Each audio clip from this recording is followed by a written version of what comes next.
You can't just play Survivor. A lot of Identity V players stick to one faction, the popular one being Survivor. However, my hot take is that only playing Survivor hinders your ability to improve. Just listen to me for a second. When kiting, you must be able to predict what the hunter is going to do. But how can you expect to predict a hunter if you cannot put yourself in the state of mind? Playing hunter will improve your mind game potential. Just think, you're playing Survivor and kiting a hunter. You're forced into a mind game and need to make a decision. One of the tricks I like to do is put myself into the shoes of the hunter.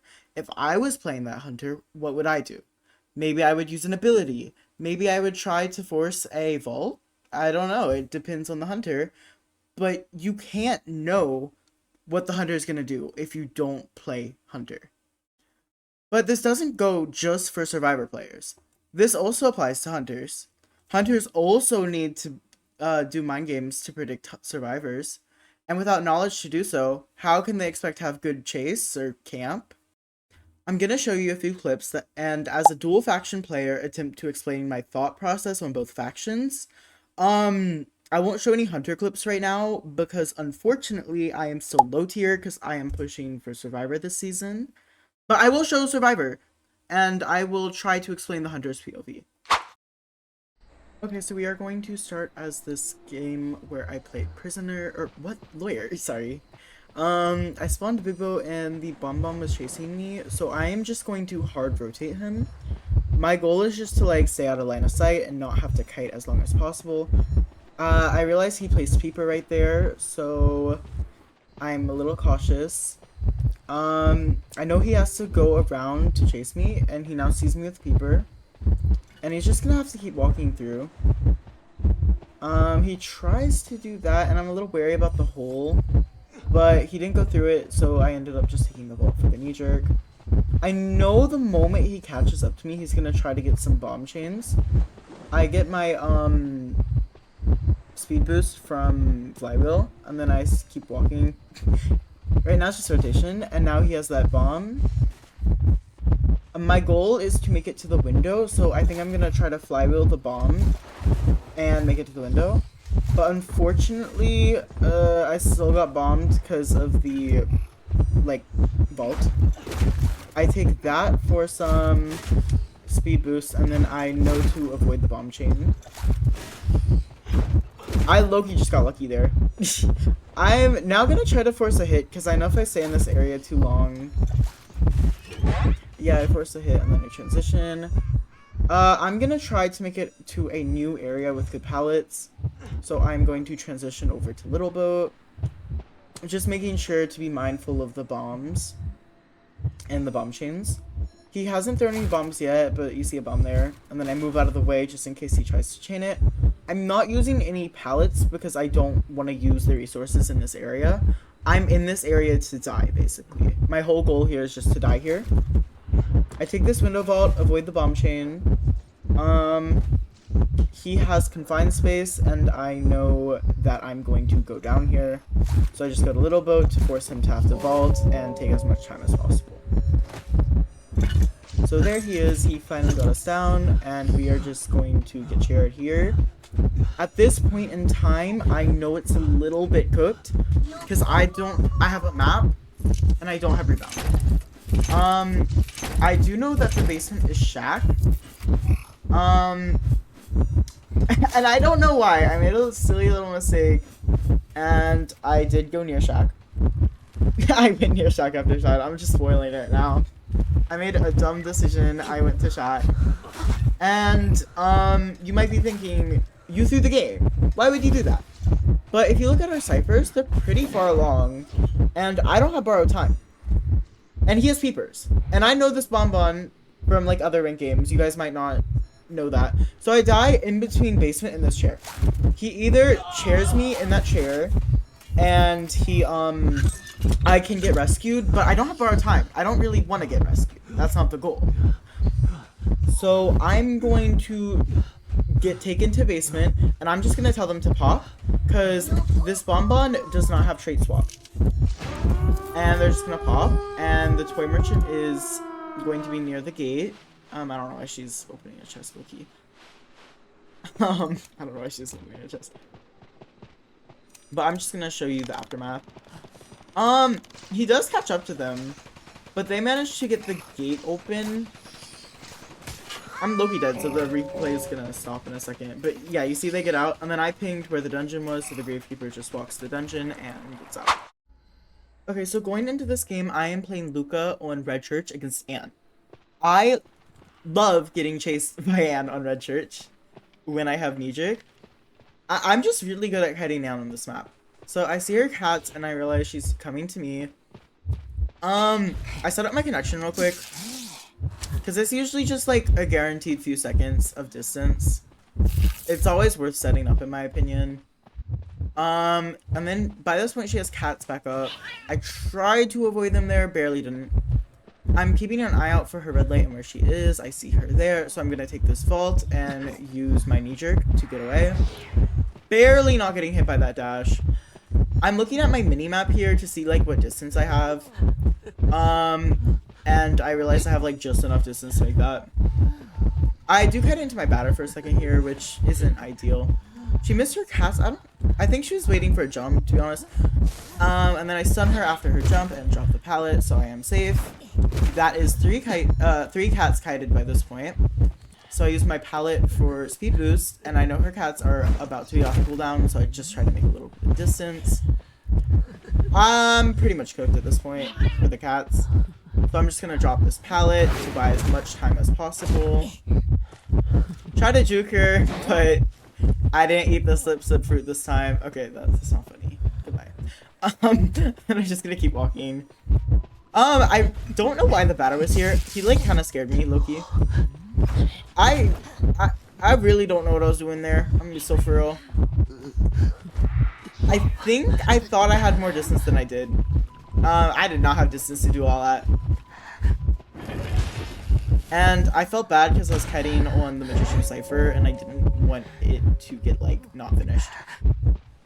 The batter takes a hit from me, and I think the batter made the Anne mess up warp. I go down here, you know. Not much I could have done. And then the batter is here to harass. He does pretty good, I think. I don't know what the Magician was doing here. Honestly, he should have been on a Cypher. But it's okay. I mean, it's only a champion rank, you know. Not the shade.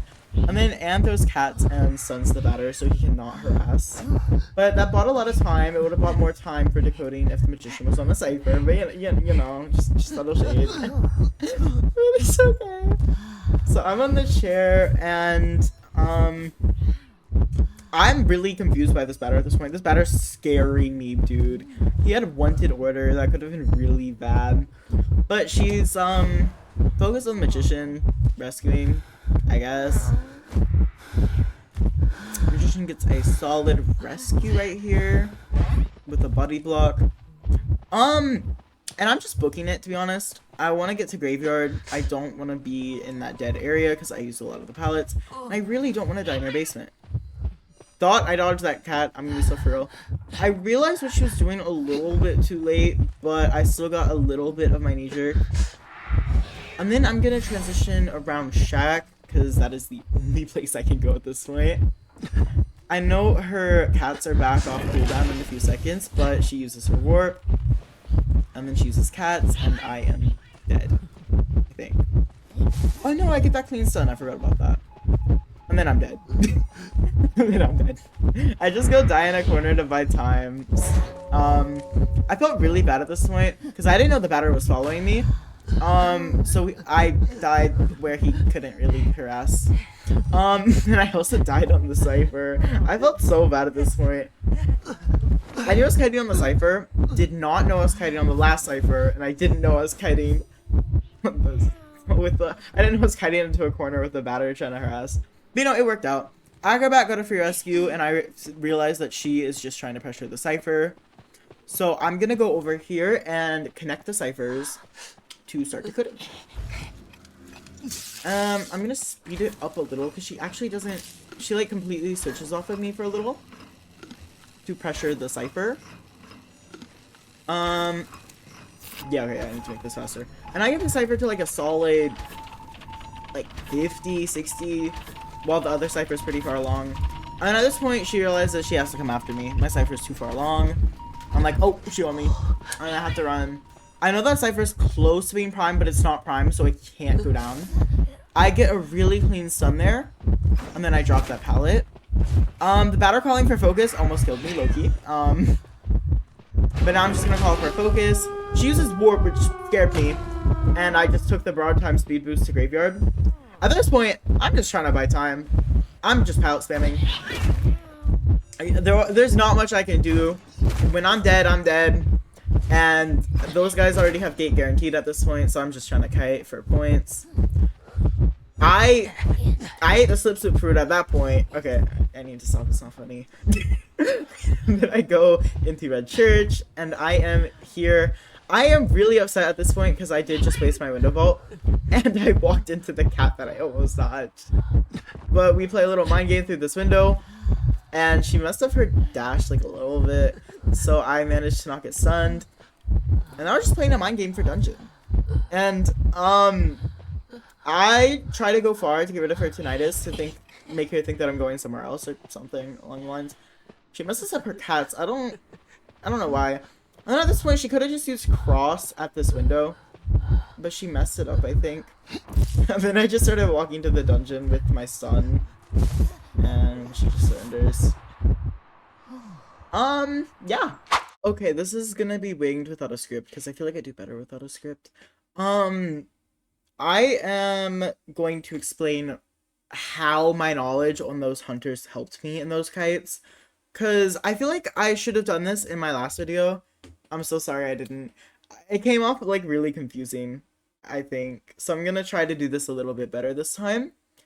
I think the Bonbon game, what helped me was knowing what the Bonbon wants to do with the bomb chains. If I didn't have the experience from playing Bonbons and playing against a lot of Bonbons, playing against and as like a certain hunter will help you learn their cooldowns, their game plan, and like generally how they use their abilities. And I also just know general mind games. Like, I can understand that a hunter is gonna try to get me to drop a pallet early, so they can sometimes like force me to take a chip, like with the Bonbon. If you notice how at that double pallet area after leaving Big Boat, I didn't drop the pallets and I didn't stay in that area. Because if I stayed in that area, the Bonbon could have just forced me to take multiple chips with his bombs. Like, I wouldn't have been able to leave and I was trapped in that little area. Because that's what Bonbon wants to do. He wants to trap you in little areas and chip you. As for the and game, I knew how to dodge her cats, even though I didn't do it that often. I knew what timing to interrupt her dash with, because I have had my dash canceled so many times as Anne. I play Anne a lot, so I do know a lot of intricacies with her, and I will say that game was a lot of luck. That game was down to a lot of luck. But if you looked at my routing and my mind games with the Anne's abilities, you could kind of understand that I knew about the hunter and I kind of knew what the hunter was trying to do.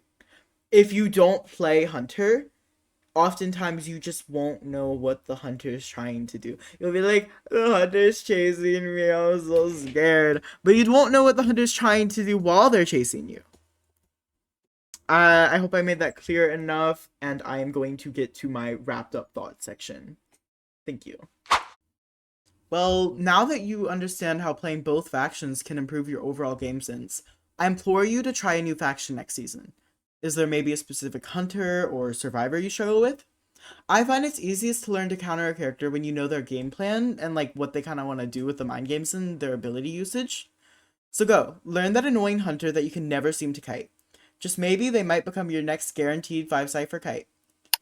Hello, thank you to everyone who has made it to the end. I'm super happy about all the support I received on my last video.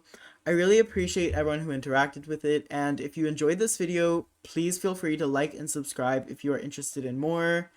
And maybe in the comments you guys can discuss tips about like picking up a new faction, because I know it can be really difficult when you're first starting out as a hunter.